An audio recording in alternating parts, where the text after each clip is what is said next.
Welcome friends. आज हम प्रश्न संख्या 9 करेंगे, प्रश्नावली 6.2 का।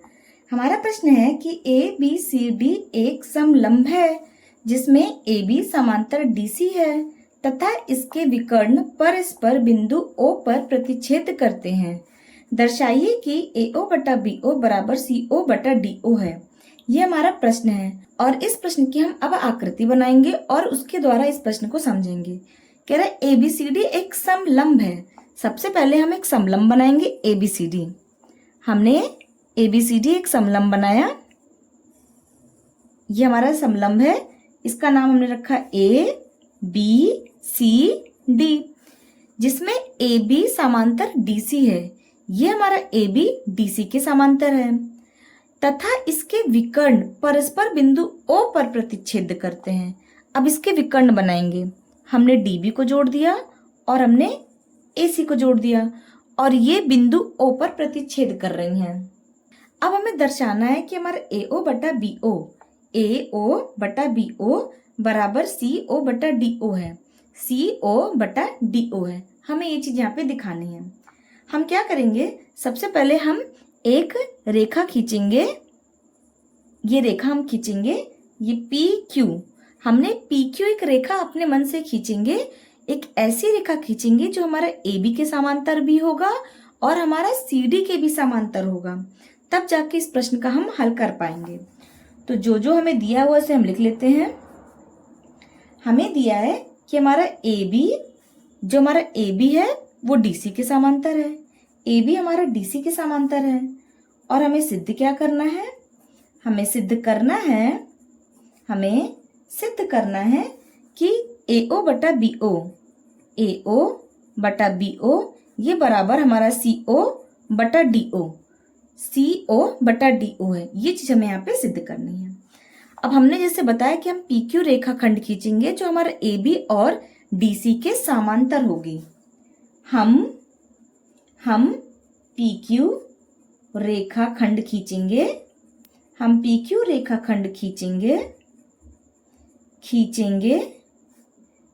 जो O बिंदु से जाती हो। हम PQ रेखाखंड खींचेंगे जो O बिंदु से जा रही है, जो O बिंदु से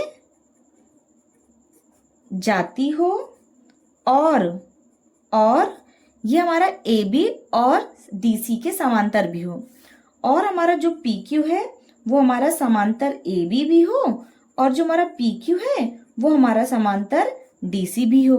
हम ऐसी रेखा ये चीज खींचेंगे। अब त्रिभुज ADB में देखिए, ADB में इस त्रिभुज में अगर आप देखेंगे तो चूंकि हमारा जो PQ है वो AB के समांतर है, ये हमने माना। अब हमारा PQ AB के समांतर है तो हमारा ये छोटा वाली जो रेखा है PQ का टुकड़ा जो PO है वो भी हमारा AB के समांतर होगा। सबसे पहले हम इसे रफ में बना लेते हैं ताकि हमें अच्छे से समझ सकें। ये त्रिभुज हमारा कुछ इस प्रकार है ABD और यहाँ पे ये हमारा P है और ये हमारा O है। हमने रफ में बना लिया इसे। अब इसमें देखिए जो हमारा AB है वो PO के भी समांतर होगा। त्रिभुज ADB में इस त्रिभुज में देखिए तो जो हमारा AB है ये AB हमारा समांतर PO होगा। क्यों? क्योंकि जो हमारा AB है वो PQ के समांतर है। ये चीज हमने यहाँ पे ड्रॉ की थी, हमने मानी थी। तो यहाँ रीजन लिख दीजिए, क्योंकि जो हमारा PQ है वो समांतर AB है। जो हमारा PQ है वो AB के समांतर है। अब जब हमारा PO AB के समांतर होगा तो हमारा जो AP बटा PD ये बराबर हो जाएगा BO बटा OD के, प्रमेय 6.1 से। अतः हमारा AP बटा PD ये बराबर हो जाएगा हमारा BO बटा OD, वो भी किससे? प्रमेय 6.1 से। प्रमेय 6.1 से इसे हम समीकरण 1 मान लेते हैं। अब ये त्रिभुज ADC में देखिए, हमने ADB में देखा, अब ADC में देखेंगे। हम इन्हीं दोनों त्रिभुजों को क्यों लेंगे? क्योंकि इसमें हमें एक चीज कॉमन मिलेगी, AP बटा PD। अभी आप समझ जाएंगे।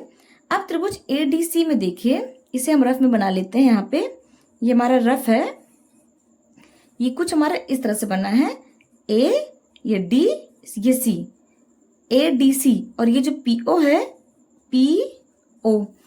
अब यहां से देखिए जो ये पी ओ है ये हमारा सी डी के समांतर है। क्यों? जो हमारा पी ओ सी डी क्यों समांतर है? क्योंकि जो हमारा पी क्यू है वो हमारा डी सी के भी समांतर है, तो हमारा जो पी ओ होगा इसका छोटा टुकड़ा भी हमारा सी डी के समांतर होगा, यानी डी सी के समांतर होगा।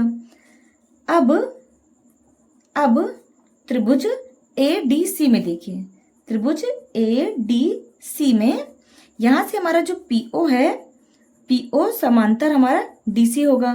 क्यों? क्योंकि जो हमारा पी क्यू है वो डी सी के समांतर है, जो हमारा पी क्यू है वो हमारा डी सी के समांतर होगा।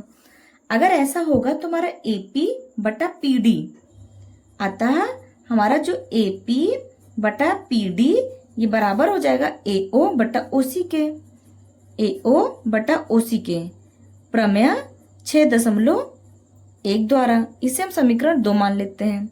समीकरण 1 और समीकरण 2 में आप देखिए AP बटा PD, AP बटा PD हमारा LHS साइड दोनों है, यानी जब हमारा LHS बराबर अगर होगा तो हमारा RHS ऑटोमेटिक बराबर हो जाएगा। समीकरण 1 और 2 द्वारा, समीकरण 1 और समीकरण 2 द्वारा जब हमारा ये LHS बराबर हो गया तो RHS भी बराबर हो जाएगा, यानी हमारा BO बटा OD बराबर AO बटा OC हो जाएगा। लेकिन हमें सिद्ध क्या करना है, AO बटा BO है, यानी जो हमारा AO है ये BO के नीचे आ रहा है, तो हम क्या करेंगे, इसे क्रॉस मल्टीप्लिकेशन कर देंगे। यानी कि अगर इसे क्रॉस मल्टीप्लिकेशन करेंगे तो हमारा OC इधर चला जाएगा, BO इधर चला जाएगा, बस तुम्हारा ये BO नीचे आ जाएगा, OC ऊपर आ जाएगा, तो ये हो जाएगा हमारा OC बटा OD बराबर AO बटा BO। अब ये देखिए यही चीज हमें सिद्ध करनी थी, बस जो चीज प्रश्न में दिए गए हम उसे उसी तरह से लिख देते हैं और कुछ नहीं करते हैं। हमारा सबसे पहले क्या दिया, AO दिया है, यानी AO बटा BO ये रेशियो दिया है बराबर CO बटा DO है, तो OC लिखिए चाहे CO लिखिए एक ही चीज होती है, CO बटा DO। OD को हमने क्या लिख लिया, DO लिख लिया, और यही चीज हमें सिद्ध करनी थी। ये हमारे इसका क्या हो जाएगा, आंसर हो जाएगा।